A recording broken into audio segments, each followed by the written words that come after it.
सबसे पहले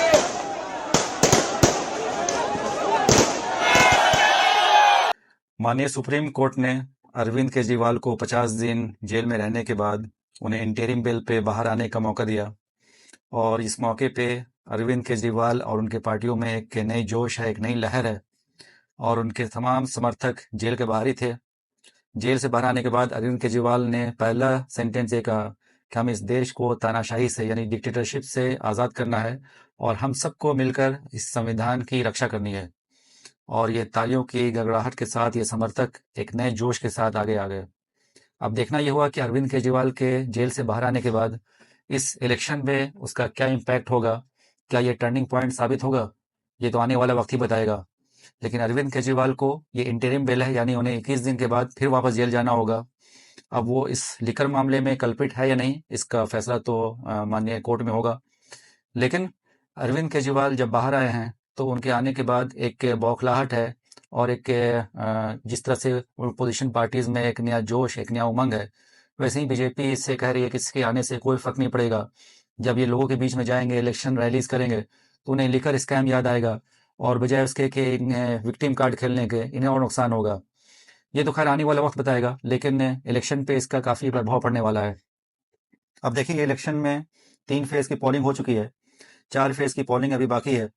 उसमें मई 13, 20, 25 और जून 1 इसमें दिल्ली की 7 सीटें हैं, पंजाब की 13 सीटें और हरियाणा की 1 सीट।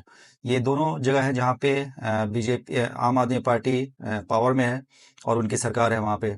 तो अरविंद केजरीवाल और आम आदमी पार्टी कांग्रेस से मिलकर दिल्ली में इलेक्शन लड़ रही है साथ में, लेकिन पंजाब में वो अकेले लड़ रही है।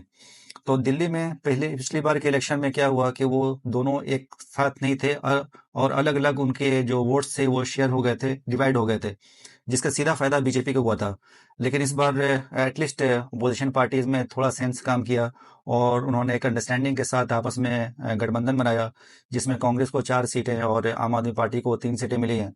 तो इसमें एक अगर आप क्विक मैथमेटिकल एनालिसिस करेंगे एक्सपर्ट से, तो उनका ये कहना है कि अगर इस बार अरविंद केजरीवाल हालांकि जेल में थे, जेल से आने के बाद अगर उन्हें कोई सहानुभूति नहीं मिलती है और लोगों में गुस्सा होता है कि आपने इतना बड़ा स्कैम किया है और इसी एंटी करप्शन को सामने रख करके उनको मुख्यमंत्री बनाया गया था और आम आदमी पार्टी बनी थी और विद इन 10 ईयर्स ये पार्टी नेशनल पार्टी बन गई, जो कि एक रिकॉर्ड है।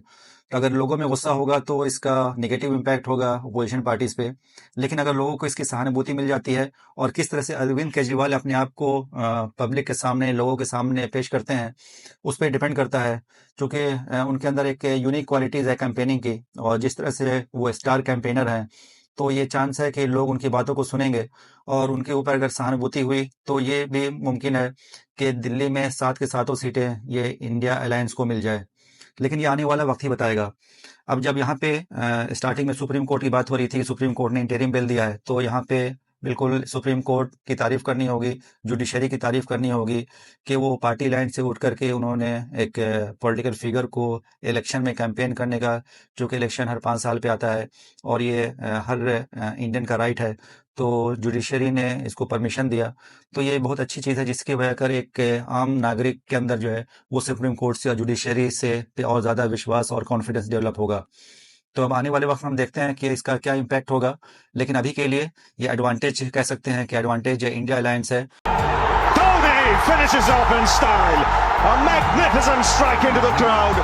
India lift the World Cup after 28 years.